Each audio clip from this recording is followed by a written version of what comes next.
4% ডিএতে গলল না বরফ। এবার কর্মীরা যা করলেন চাপে পশ্চিমবঙ্গ সরকার। মুখ্যমন্ত্রী মমতা বন্দ্যোপাধ্যায় ঘোষণার পরেও কার্যত বরফ গলল না, বরং আরও উল্টে ক্ষোভ বেড়ে গেল ডিএ আন্দোলনকারীদের। বৃহস্পতিবার মমতা বন্দ্যোপাধ্যায় রাজ্য সরকারি কর্মচারীদের জন্য আরও 4% মহার্ঘ ভাতার ঘোষণা করেছেন, যার ফলে 2024 সালের জানুয়ারি থেকে মোট ডিএ 10% উন্নীত হবে। যদিও এটাকে ভিক্ষার তকমা হিসাবে দেখছেন ডিএর দাবিতে আন্দোলন করা সংগ্রামী যৌথ মঞ্চ। কেন্দ্রীয় সরকারি কর্মচারীদের মতো মহার্ঘ ভাতা দেওয়ার দাবিতে শুক্রবার রাজ্য সচিবালয় নবান্নের সামনে 3 দিনের অবস্থান কর্মসূচি শুরু করেছে সরকারি কর্মচারীদের একটি সংগঠন। গতকাল মুখ্যমন্ত্রী মমতা বন্দ্যোপাধ্যায় বৃহস্পতিবার ঘোষণা করেছেন যে আগামী জানুয়ারি থেকে রাজ্য সরকারি কর্মচারীদের জন্য অতিরিক্ত 4% ডিএ দেওয়া হবে।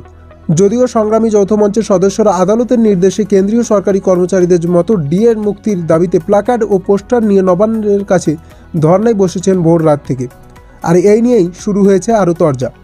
সংগ্রামী যৌথ মঞ্চের সদস্যরা দাবি করছেন, মুখ্যমন্ত্রী রাজ্য সরকারি কর্মচারীদের জন্য অতিরিক্ত 4% ডিএ দেওয়ার ঘোষণা পরেও রাজ্য সরকার এবং কেন্দ্রীয় সরকারি কর্মচারীদের ডিএর ফারাক 36% ব্যবধান থাকবে। এদিকে ভোররাত থেকে নবান্নের বাস স্ট্যান্ডে অবস্থানে বসেছেন আন্দোলনকারীরা। যদিও এই কাজ করা কিন্তু তাদের পক্ষে মোটেই সহজ ছিল না।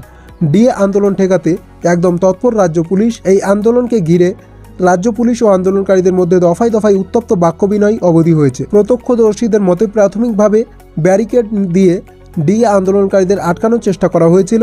পুলিশি বাধার মুখে পড়ে নবান্নের রাস্তার সামনেই বসে পড়েছিলেন ডিএ আন্দোলনকারীরা। আন্দোলনকারীদের অভিযোগ অনুযায়ী নবান্নে বাস স্ট্যান্ডের অনুমতি দিয়েছে হাইকোর্ট, কিন্তু তা সত্ত্বেও পুলিশ তাদের সেখানে ঢুকতে দিচ্ছে না।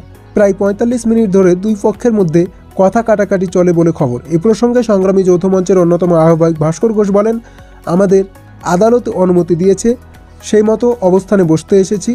আদালতের নির্দেশ দিয়েছে 2000 বর্গফুট জায়গায় জুড়ে আমরা অবস্থান করতে পারবো। আমাদের সেই জায়গা না দেওয়া পর্যন্ত আমরা রাস্তা থেকে উঠব না।